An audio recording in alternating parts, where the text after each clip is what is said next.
எல்லா புகழும் இறைவனுக்கே. அல்ஹம்துலில்லாஹ். இறைவனுடைய அருளால் நம்ம குரானுடைய விஷயங்களை ஒவ்வொரு ஜுசு வாரியாக சைக்காலஜி அண்ட் சோஷியாலஜி கான்செப்டாக பார்த்துட்ருக்கோம். அந்த வகையில் இன்றைக்கி நம்ம ஜுசு 18 எடுத்திருக்கோம். 18வது சாப்டர் எடுத்து அதில் இறைவன் என்னெல்லாம் நமக்கு சொல்கிறான், உளவியல் ரீதியாகவும் சமூகவியல் ரீதியாகவும் என்னெல்லாம் இறைவன் நமக்கு சொல்கிறான் அப்படிங்கிறத பார்க்க போகிறோம். அல்ஹம்துலில்லாஹ். இந்த கிளாஸை நீங்கள் வீடியோவாக யூடியூப்பில் பார்க்குறீங்க அப்படின்னா கண்டிப்பாக லைக் பண்ணுங்கள். அண்ட் ஆல்சோ என்ன கற்றுக்கிட்டீங்க அப்படிங்கிறத கமெண்ட்டில் தெரிவிங்க. சரியா?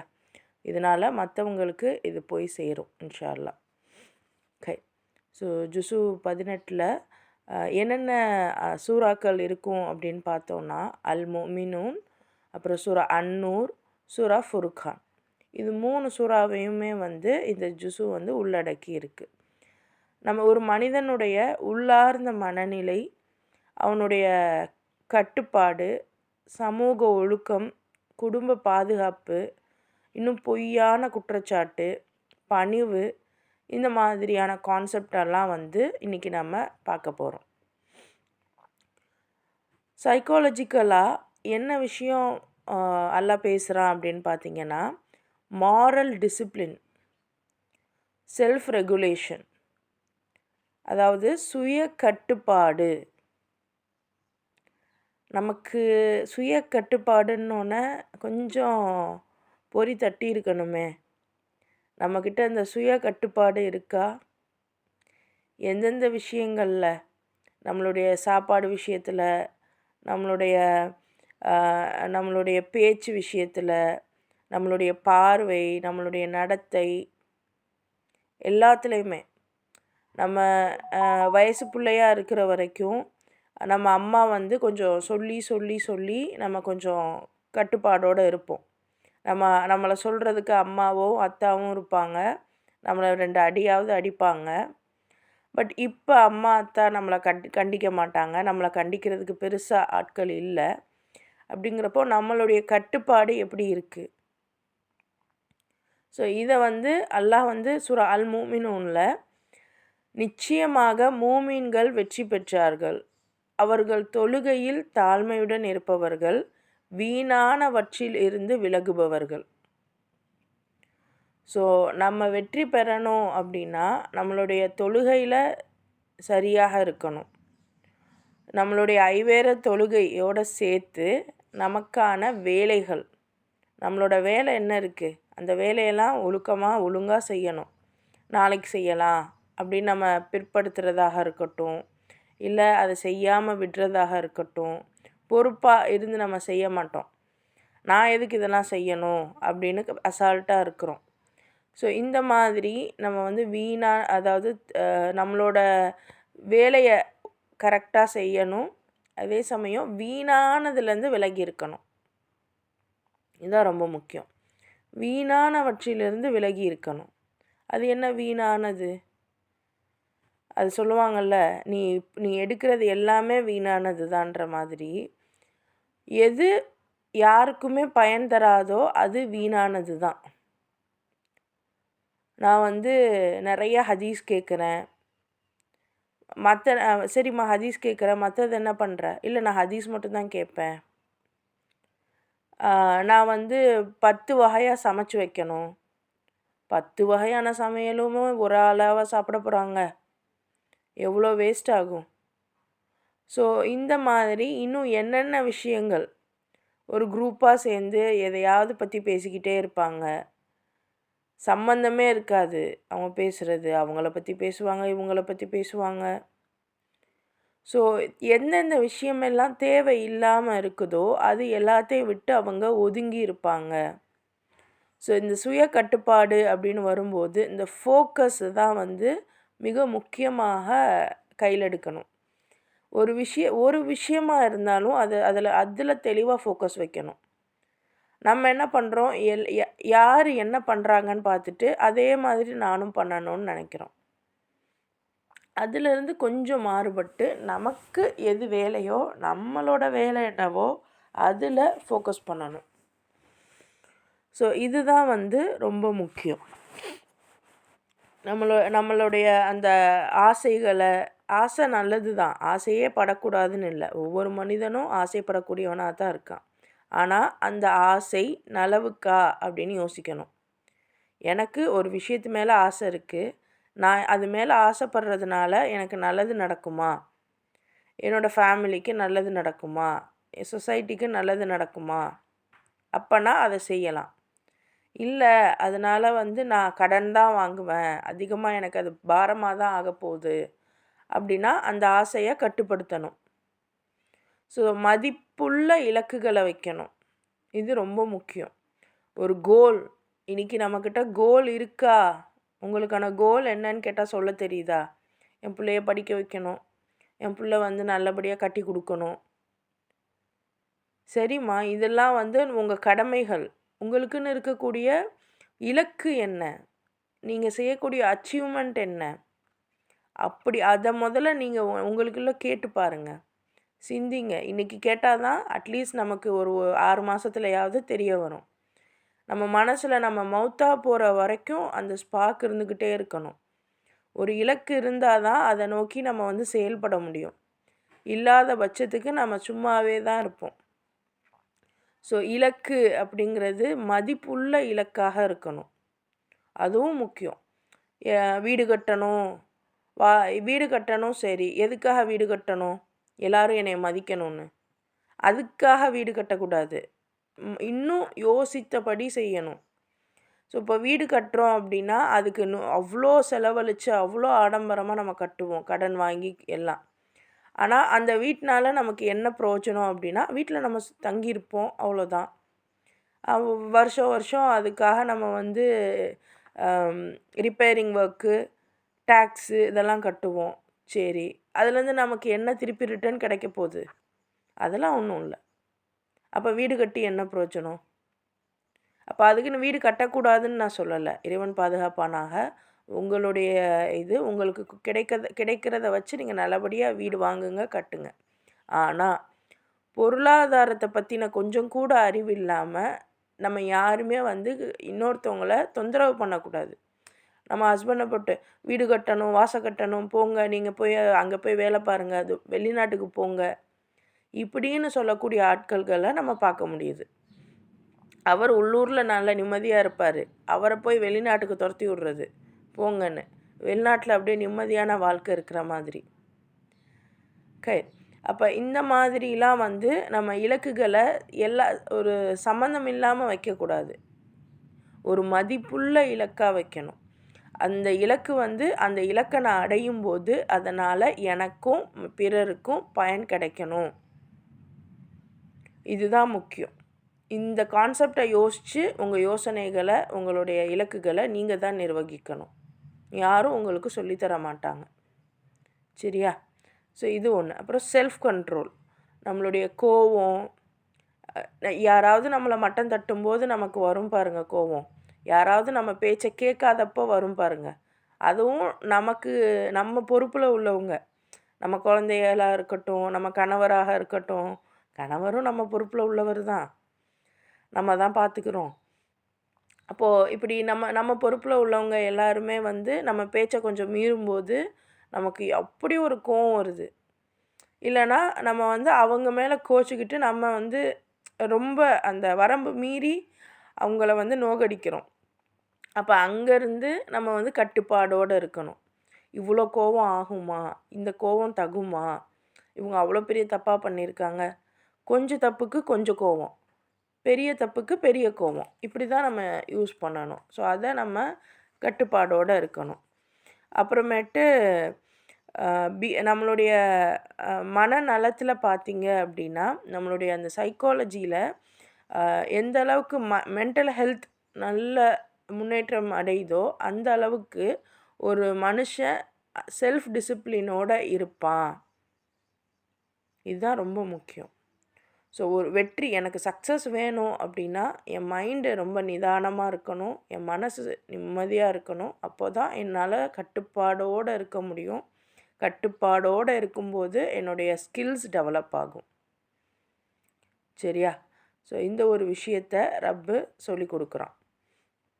அடுத்த கான்செப்ட் பார்த்திங்க அப்படின்னா, sexual self control and emotional discipline. So உணர்ச்சி ரீதியான இப்போ உடல் ரீதியான டிசிப்ளினை நம்ம பார்த்தோம்.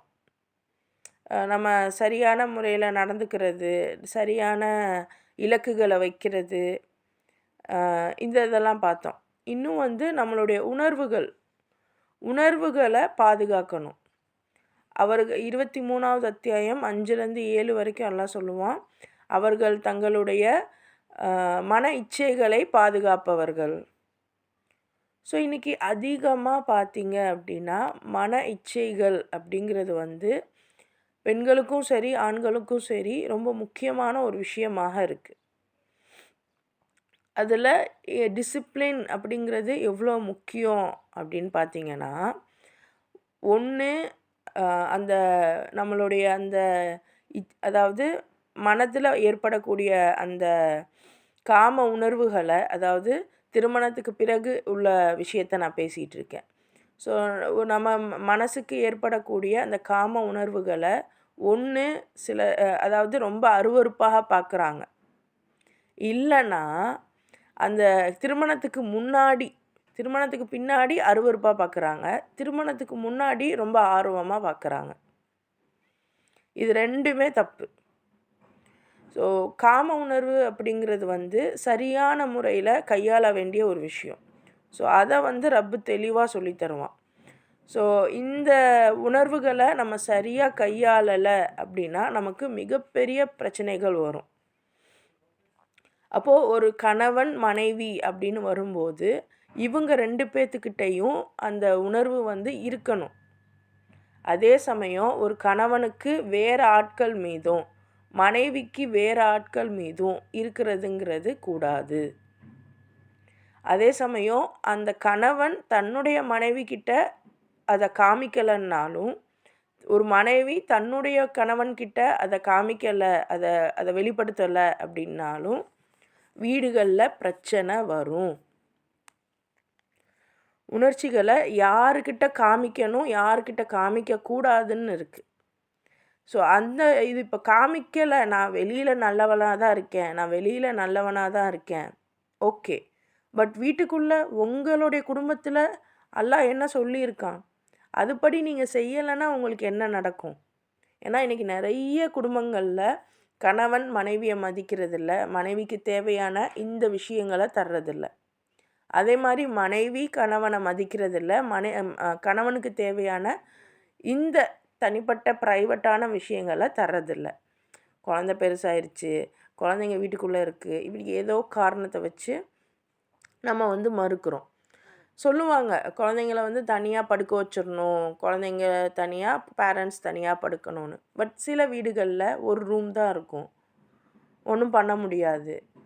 அப்போது அவங்கவுங்க சூழ்நிலைக்கு தகுந்தாப்பில் நீங்கள் பார்த்துக்கிற வேண்டியதாக இருக்கும். பட் எனிஹவ் ஒரு கணவனை மனைவியோ மனைவியை கணவனோ வந்து இந்த விஷயத்தில் தடுக்கக்கூடாது. அப்படி ஒரு வேளை தடுத்தா, அப்படி ஒரு வேளை இந்த விஷயம், இந்த மன ரீதியான விஷயங்கள் அந்த குடும்பத்தில் தடுக்கப்பட்டிருந்தா உறவுகளில் நிச்சயமாக சேதம் வரும். அந்த ஒரு பெண் வந்து ரொம்ப நம்ம சொல்லுவோம், என்னோட மருமகன் வந்த பிறகு என் மகன் வந்து என்னை விட்டு போயிட்டான், என் மருமகன் ரொம்ப எப்போ பாரு சண்டை போடுறா, இந்த மாதிரிலாம் நிறைய பார்த்துருப்போம். பட் வேலை அங்கே பிரச்சனை என்ன அப்படின்னு பார்த்தீங்கன்னா, அவங்களுக்குள்ள அந்த அந்யோன்யம் வந்து கரெக்டாக இருந்திருக்காது. ஸோ அந்த காலத்துலலாம் வந்து ரொம்ப ரிலாக்ஸாக விட்டுருப்பாங்க. அந்த சின்னஞ்சிறுசுங்கன்னு சொல்லிட்டு அவங்கள வந்து ரிலாக்ஸாக விடுவாங்க. ஆனால் இன்றைக்கி சுபஹானல்லாஹ் நம்ம ஆட்களே பார்த்தீங்க அப்படின்னா, திருமணம் ஆனவங்களை பையனை வந்து அம்மாமார் என்ன பண்ணுறாங்களாம், நைட்டு 12 மணி 1 மணி வரைக்கும் உட்கார வச்சு பேசிக்கிட்டு இருக்காங்களாம். அது பிறகு போகிறாங்க அப்படின்னா தூங்கத்தான் செய்வாங்க. அவங்களுக்கான ஸ்பேஸை கொடுக்க விடணும் வீட்டில் உள்ளவங்க. ஒரு திருமணம் ஆன பிறகு கணவன் மனைவிக்கான ஸ்பேஸை வீட்டில் உள்ளவங்க கொடுக்க விடணும். இது முதல்ல அம்மாமாருக்கு தெரிஞ்சிருக்கணும். அப்போ அம்மாமாருக்கு ஏன் தெரியலை அப்படின்னா, அவங்களுக்கு குரான் தெரியலை. ஒரு பையனுக்கு தெரிஞ்சிருக்கணும், ஒரு பொண்ணுக்கு தெரிஞ்சிருக்கணும். நம்மளுடைய இந்த விஷயத்தை நம்ம சரியாக நம்ம வந்து கொண்டு போகணும். இது தெரியலைன்னா குடும்பம் மேலே ஓங்கவே செய்யாது. ஸோ இது ரொம்ப முக்கியமான ஒரு விஷயம். ஸோ நான் இது வந்து 18+ கண்டென்ட்டாக இருந்தாலும் கூட இது ரொம்ப முக்கியமான ஒரு விஷயம். எல்லா தாய்மார்களுக்கும் தெரிஞ்சிருக்க வேண்டிய விஷயம். நீங்கள் உங்கள் குழந்தைங்க திருமணமாகி போகுது, இல்லை உங்களை சுற்றி இருக்கிற உங்களோட ரிலேட்டிவ்ஸ் திருமணமாகி போகுது அப்படின்னா இந்த விஷயத்த குழந்தைங்களோட அம்மாவுக்கு சொல்லி கொடுக்கணும், அம்மா அத்தாவுக்கு சொல்லி கொடுக்கணும். ஏன்னா அது முன்னாடி இருந்தது தான், இப்போ வந்து கொஞ்சம் குறைய ஆரம்பிச்சிருக்கு இந்த மாதிரியான இங்கிதம்லாம்.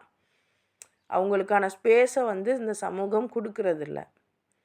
பத்தாததுக்கு ஃபோனு வேறு. உண்மையிலேயே பசங்களை பெற்றவங்க சொல்லி கொடுக்கணும் ஃபோன் எங்கே யூஸ் பண்ணணும், எங்கே யூஸ் பண்ணக்கூடாதுன்னு. ஸோ இதெல்லாம் வந்து ரொம்ப முக்கியமான ஒரு விஷயம். இதில் பிரச்சனை ஆச்சு அப்படின்னா உறவுகளில் சிக்கல் வரத்தான் செய்யும். அந்த பெண்ணுக்கு பேய் பிடிக்க தான் செய்யும், மன அழுத்தம் வரதான் செய்யும். சரியா? இது வந்து சைக்காலஜிக்கலாகவே ப்ரூவனான ஒரு விஷயம். ஸோ இது வந்து ரொம்ப முக்கியமான ஒரு விஷயம். 3வது கான்செப்ட் பார்த்திங்கன்னா நம்மளுடைய அந்த நெறி உணர்வு, மாரல் அவேர்னஸ்.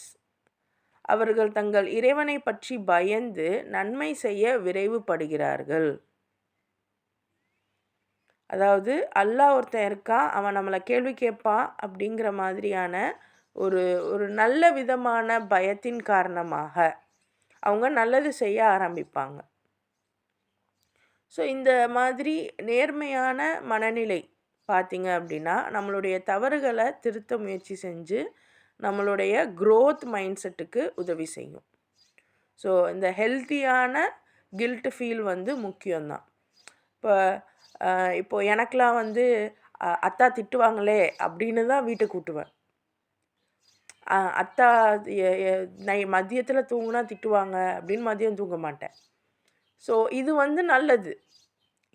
இது வந்து நம்ம அல்லாஹ்வுடைய படைப்புகளை வச்சும் நம்ம போகலாம், அல்லாஹ்வுக்கே டைரெக்டாக வச்சும் போகலாம்.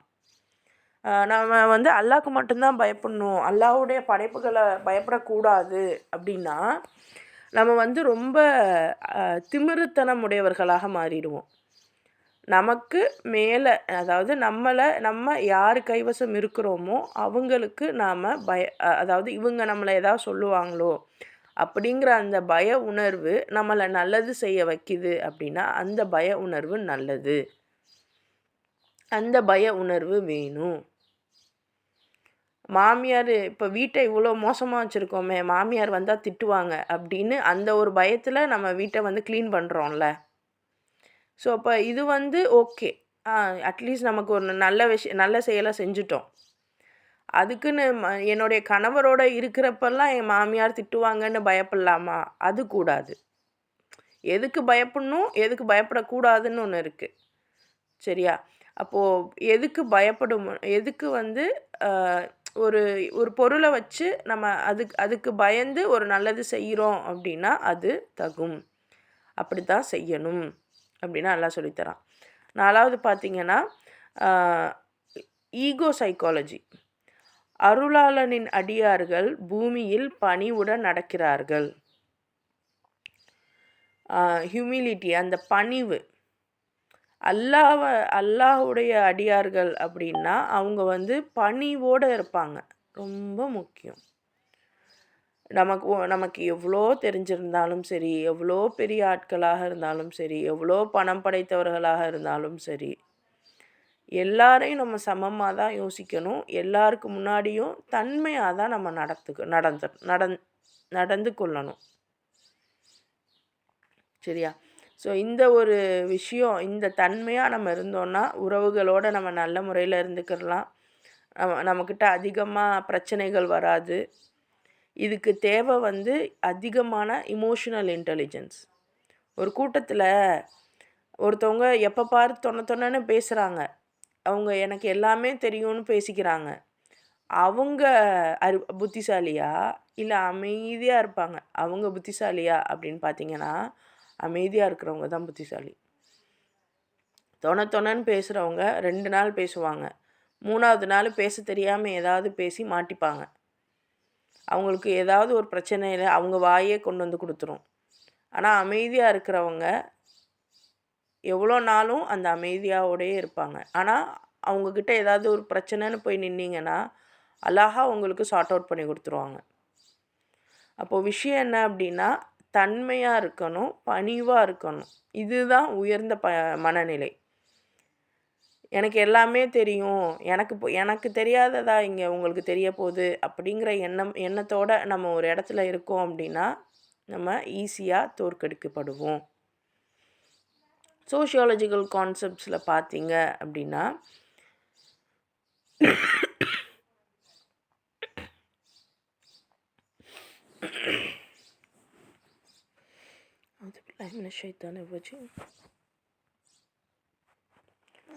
சூரா அன்னூரில் 24வது அத்தியாயமில் 19வது வசனத்தில் அல்லாஹ் சொல்லுவான், அவலான செய்திகளை பரப்ப விரும்புவோருக்கு கடுமையான தண்டனை இருக்கிறது.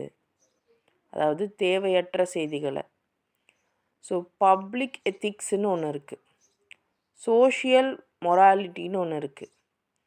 ஸோ இது ரொம்ப முக்கியம். பப்ளிக்காக நம்ம பேசும்போது யாரை பற்றி பேசுகிறோம், என்ன பேசுகிறோம் அப்படிங்கிறது ரொம்ப முக்கியம். நம்ம வாய்க்கு வந்ததையெல்லாம் அடிச்சு விடக்கூடாது. ஸோ இந்த மாதிரி வதந்தி பரவும்போது சமூக நம்பிக்கை அழியும். வதந்தி தான் பரப்பக்கூடாது, உண்மையை சொல்லக்கூடாதுன்னு இல்லை. அங்கே ஆல்ரெடி ஒரு வதந்தி பரப்பிக்கிட்டு இருக்காங்க, ஆல்ரெடி அங்கே ஒரு குழப்பம் இருக்குது. அங்கே போயிட்டு உண்மையை நீங்கள் சொல்லும்போது அது பிரச்சனை இல்லை. ஆனால் எந்த இடத்துல எதை பேசுகிறோம், என்ன செய்கிறோம் அப்படிங்கிறது ரொம்ப முக்கியம். ஸோ பப்ளிக் எத்திக்ஸ் ரொம்ப முக்கியம். ஒரு குரூப்பில் என்ன பேசுகிறோம், எதை சொல்கிறோம், எதை மறைக்கிறோம் அப்படிங்கிறது ரொம்ப முக்கியமான ஒரு விஷயமாக இருக்குது.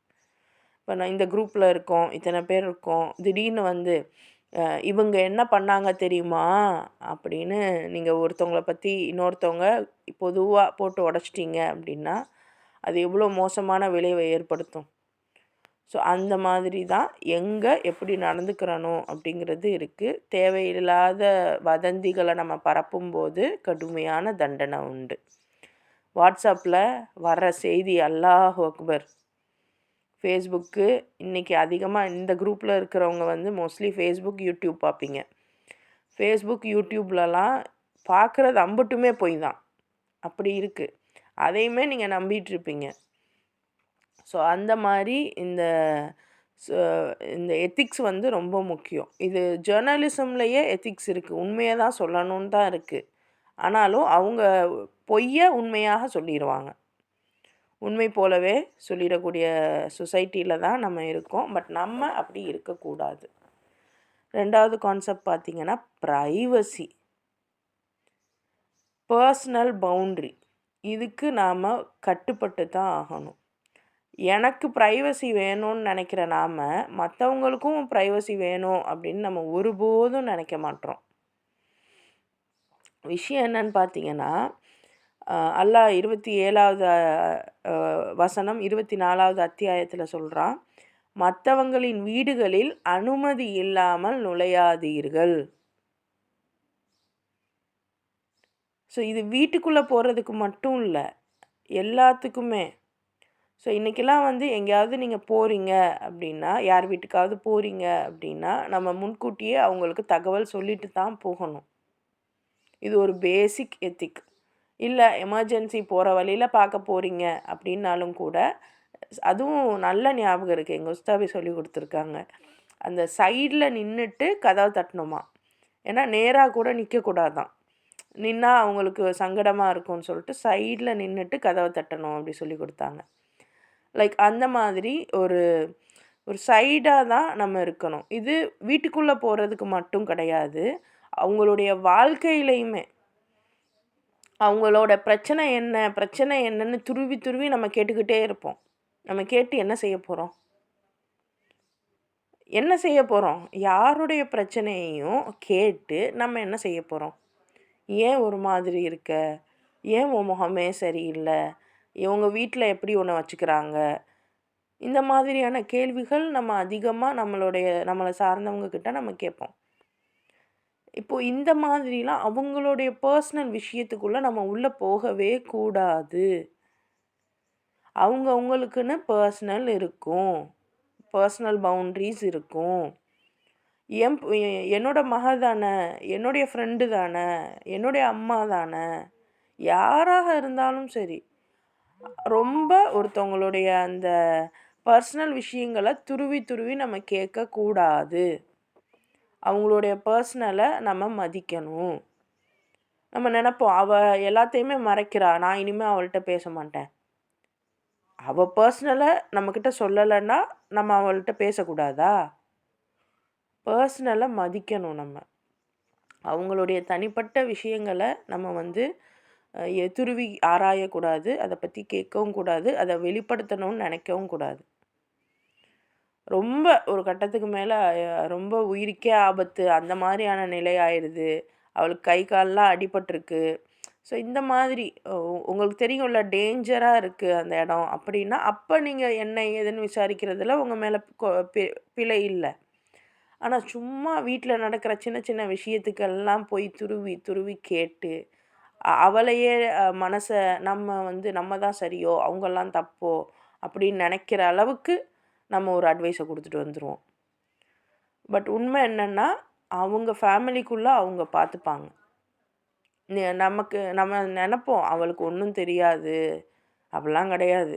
காலங்கள் எல்லாவற்றையும் எல்லாத்துக்கும் கற்றுக் கொடுக்கும்.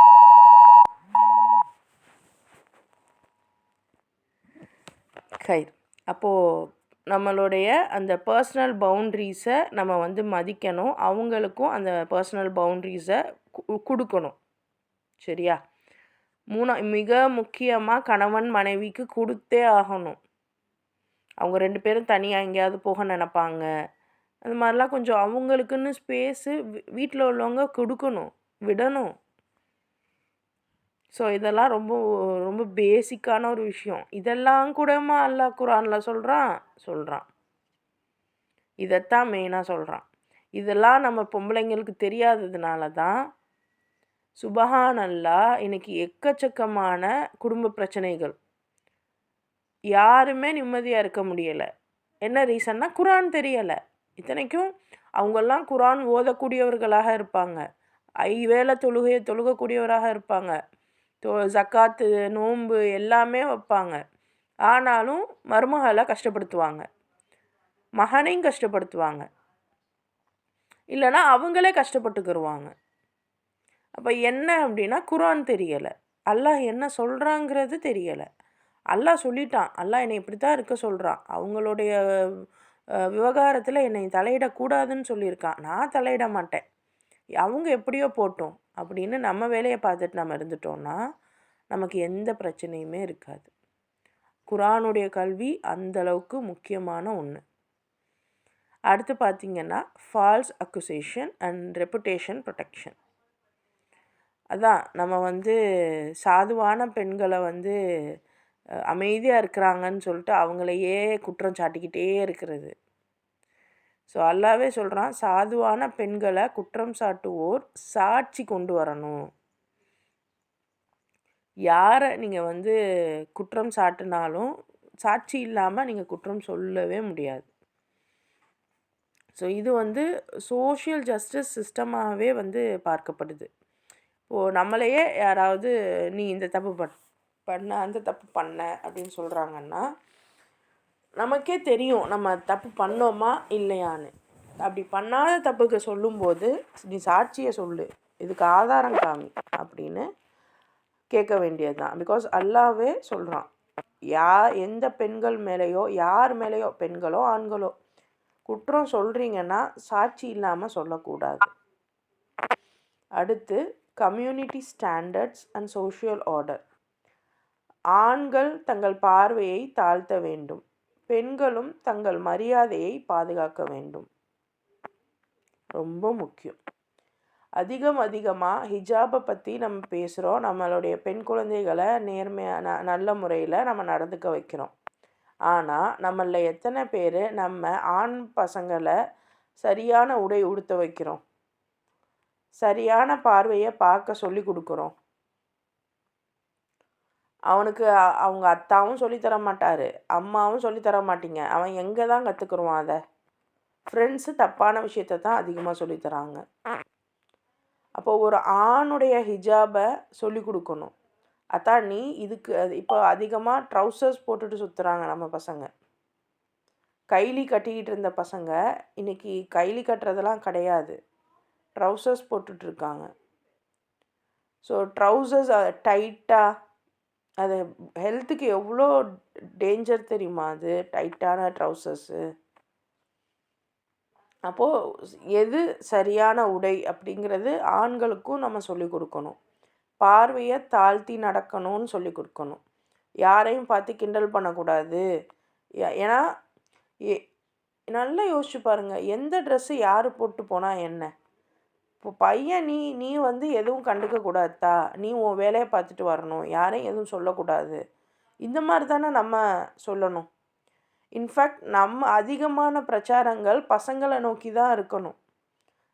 எந்த ட்ரெஸ் யார் உங்கள் ஹிஜாபை நீங்கள் பேணுங்க, பாதுகாத்துக்கங்க, யாரையும் எதை பற்றியும் நீங்கள் விமர்சனம் செய்யாதீங்க அப்படின்னு சொல்லித்தரணும். ஸோ ஆண்களையும் பார்வையை தாழ்த்தி கொள்ளணும். பெண்களும் தங்களை மரியாதை, எந்த உடை உடுத்துனா நமக்கு மரியாதை கிடைக்குமோ அந்த மாதிரி உடை உடுத்தணும். அதுக்கு வந்து ரொம்ப உங்களை வந்து நீங்கள் மட்டமாக போர்ட்ரே பண்ணணும்லாம் கிடையாது. நான் வந்து கிழிஞ்ச பர்தா தான் போடணும், இல்லை வந்து ஃபுல் கருப்பில் தான் போடணும், இதெல்லாம் வந்து எல்லாம் எங்கேயுமே சொல்லலை. உங்களுக்கு என்ன பர்தா போட பிடிக்குதோ, என்ன டிசைனில் போட பிடிக்குதோ நீங்கள் நல்லபடியாக போடுங்க, அல்லாஹ் எதுவும் தடுக்கலை. அதே சமயம் அதை உங்களுடைய அங்கங்களை வெளிக்காட்டுற முறையில் இருக்காதீங்க. அல்லாஹ்வுடைய இது அதுதான், உங்கள் அங்கங்கள் வெளி தெரியக்கூடாது, உங்களுடைய அழகு வெளியே தெரியக்கூடாது, அவ்வளோதான். அதுக்காக என் அழகு வெளியே தெரியக்கூடாதுன்னு சொல்லிட்டு என்னை நான் அசிங்கமாக போர்ட்ரே பண்ணிட்டு போகக்கூடாது. அல்லாஹ்வுடைய படைப்புனா, ஸோ என்னுடைய கண்ணியம் எனக்கு முக்கியம். அப்போது சரியான உடை, சரியான ஹிஜாப், அது என்ன உடையாக வேணால் இருக்கலாம், என்ன ஹிஜாபாக வேணால் இருக்கலாம். உங்கள் மார்பகங்கள் மறைந்திருக்கணும், உங்களுடைய முடி மறைந்திருக்கணும். இதுதான் கான்செப்ட். இதுக்கு மேலே நீங்கள் உங்களுக்கு பிடிச்ச கலர், உங்களுக்கு பிடிச்ச துணி இதில் நீங்கள் போடும்போது பார்க்குறவங்க கண்கள் அதாவது மற்றவங்களை அட்ராக்ட் பண்ணுது அப்படின்னா அல்லாஹ் சொல்லி கொடுத்துருக்கான், ஆண்களை கண்ணியத்தோடு நடந்துக்கோங்க, பார்வையை தாழ்த்திக்கோங்கன்ட்டான், நீ அட்ராக்ட் ஆகாதன்ட்டான். ஸோ அல்லாஹ் வந்து பெண்களுக்கு மட்டும் சொல்லலை, ஆண்களுக்கும் தான் சொல்கிறான். இதில் வந்து ஒவ்வொருத்தவங்க ஒவ்வொரு மாதிரி இருப்பாங்க. சிலர் பிளெயின் தான் போடுவோம், சிலருக்கு கொஞ்சம் கலராக போட பிடிக்கும், சிலருக்கு கொஞ்சம் கல் வச்சு போடுறது பிடிக்கும். இது அவங்களுடைய சாய்ஸ். நம்ம போயிட்டு யாரையும் இந்த புர்கா போடணும், இந்த புர்கா போடக்கூடாதுன்னு சொல்கிறதுக்கு நமக்கு ரைட்ஸ் இல்லை. இது வந்து புரிஞ்சுக்கிறணும். ஏன்னா பெண்கள் வந்து ஆண்களை கவரத்தான் ட்ரெஸ் போடுறாங்களான்னா கிடையாது. பெண்களுக்கே ஒரு ஆசை இருக்கும், நம்ம வந்து நல்ல ட்ரெஸ் உடுத்தணும், நம்ம கொஞ்சம் அழகாக இருக்கணும் அப்படின்னு. அதனால தான் மார்க்கெட்டில் எல்லாமே லேடிஸ்க்கான விஷயங்கள் தான் அதிகமாக விற்பனை ஆகும். பார்த்துருக்கீங்களா? இன்ஃபேக்ட் பிஸ்னஸே பெண்களை நோக்கி தான் சுற்றி இருக்குது. ஏன்னா அவங்க தான் அதிகமாக பர்ச்சேஸ் பண்ணுவாங்க. அப்போ அப்படிங்கிறப்ப அவங்க ஆண்களை வசியப்படுத்துறதுக்கு உடுத்துறதெல்லாம் கிடையாது, நம்மளை சந்தோஷமாக வச்சுக்கிறது தான் அது. சரியா? அதனால் பெண்கள் எப்படி நடந்துக்கிறணும், ஆண்கள் எப்படி நடந்துக்கிறணும்னு ரெண்டுமே நம்ம சொல்லி கொடுக்கணும். அதில் கவனமாக இருக்கணும். சில பெண்கள் அவங்களுக்கு தவறாக வழி நடத்தினதன் காரணமாக எல்லாரையும் அட்ராக்ட் பண்ணுற விதத்துலையும் கூட உடை உடுத்தலாம். ஆனால் அவள் எப்படி உடை உடுத்தினாலும் நான் அட்ராக்ட் ஆக மாட்டேன், என் பையனை நான் அப்படி வளர்க்கலை, அவன் தலை குனிஞ்சிருவான் அப்படிங்கிற நிலையில் தான் நம்ம இருக்கணும், நம்ம சமூகம் இருக்கணும். அதை விட்டுட்டு அந்த பொண்ணை போய் திட்டிகிட்டு இருக்கக்கூடிய சமூகமாக என் பையனை நான் வளர்த்துறக்கூடாது. புரியுதா? ஏன்னா அவங்க பண்ணுறதே வந்து அந்த ஆண் பார்க்கணுன்னு தானே. அந்த ஆணே பார்க்கலன்னா அவள் அதுக்கப்புறம் பண்ண மாட்டாள், அந்த பெண் வந்து அதுக்கு மேலே பண்ண மாட்டாள். ஸோ அதை பார்க்கவும் செஞ்சுட்டு ரசிக்கவும் செஞ்சுட்டு திட்டவும் செஞ்சால் என்ன ஆகிறது? ஸோ ப்ராப்பரான அந்த சமூகவியல் ஸ்டாண்டர்டாக நம்ம இருக்கணும். கம்யூனிட்டி ஸ்டாண்டர்ட் சோஷியல் ஆர்டரோட நம்ம இருக்கணும். சமூக ஒழுக்கம் இருக்கணும். இப்படி இருந்தால் ஹராஸ்மெண்ட்லாம் இருக்காது, பாதுகாப்பாக இருக்க முடியும். இது குரானில் அல்லாஹ் சொல்லித்தரான். இந்த குரான் விஷயங்களை நம்ம குழந்தைங்களுக்கு சொல்லித்தராததுனால நம்ம ஆண்கள் அப்படி இருக்காங்க, கிண்டல் பண்ணிக்கிட்டு. நம்ம பெண்கள் இப்படி இருக்காங்க, ரொம்ப அலங்காரங்களை வெளிப்படுத்திக்கிட்டு. இது ரெண்டத்தையுமே எப்போது முறியடிக்கலான்னா, இப்படி நம்ம 2 குழந்தைங்களுக்கும் சொல்லி கொடுத்து வளர்க்கும்போது முறியடிக்கலாம். ஸோ இந்த மாதிரி ஜுசு 18 நம்மளுடைய செல்ஃப் டிசிப்ளின் எவ்வளோ முக்கியம் அப்படிங்கிறத சொல்லித்தரான். இமோஷ்னல் கண்ட்ரோல் எவ்வளோ முக்கியம் அப்படின்னு சொல்லித்தரான். இன்னும் நம்மளுடைய அந்த மன ஆசைகளை எங்கே கொடுக்கணும், எங்கே கொடுக்கக்கூடாது, அதாவது அந்த ஒரு விஷயத்த ரொம்ப தெளிவாக சொல்லித்தரான்ல. பணிவு, நம்மளுடைய பணிவு தான் நம்ம உறவுகளை மேம்படுத்தும். பணிவு வேற, அடிபணிஞ்சு அதாவது அடிமைத்தனம் வேற. பணிவுங்கிறது தன்மையாக நடந்துக்கிறது. அவங்க எவ்வளோ நம்மளை கஷ்டப்படுத்தினாலும் கூனி குறுகி போகிறது கிடையாது. பணிவுங்கிறது அன்பாக இருக்கிறது. 4வது நம்மளுடைய தனிப்பட்ட விஷயங்கள், ப்ரைவசி. ஸோ ப்ரைவசியை நம்ம மற்றவங்களுடைய ப்ரைவசியை மதிக்கணும், நமக்கான ப்ரைவசியையும் ஏற்படுத்திக்கிறணும். வதந்தி பரப்பக்கூடாது. இதையெல்லாம் நம்ம பார்த்துருக்கோம்.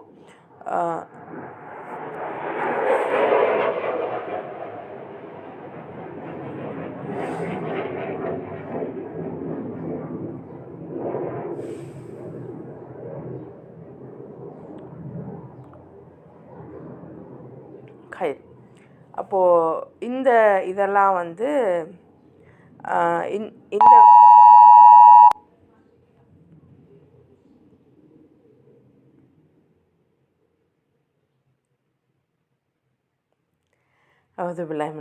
ரஜீம். ஸோ அப்போது இதெல்லாம் நம்ம பார்க்க முடியுது. இதெல்லாம் தான் ஜுசு 18 ரப்பு நமக்கு சொல்லித்தரான். ஸோ நம்ம மனதளவில் கட்டுப்பாடு கொண்டவராக இருக்கும்போது சமூக ரீதியாக நம்ம பொறுப்புள்ளவராக மாறலாம். சரியா? இன்ஷா அல்லாஹ் நம்மளுடைய குழந்தைகளுக்கு இறைவனுடைய குரானை சொல்லி கொடுத்து வளர்க்கக்கூடியவர்களாக நம்ம இருக்கணும் இன்ஷா அல்லாஹ். ஸோ இந்த வசனங்கள், இந்த விஷயங்கள் உங்களுக்கு புரிந்திருக்கும்னு நாங்கள் நம்புகிறோம். அல்ஹம்துலில்லாஹ். இன்ஷா அல்லாஹ் நாளைக்கு நம்ம மீதியை பார்க்கலாம்.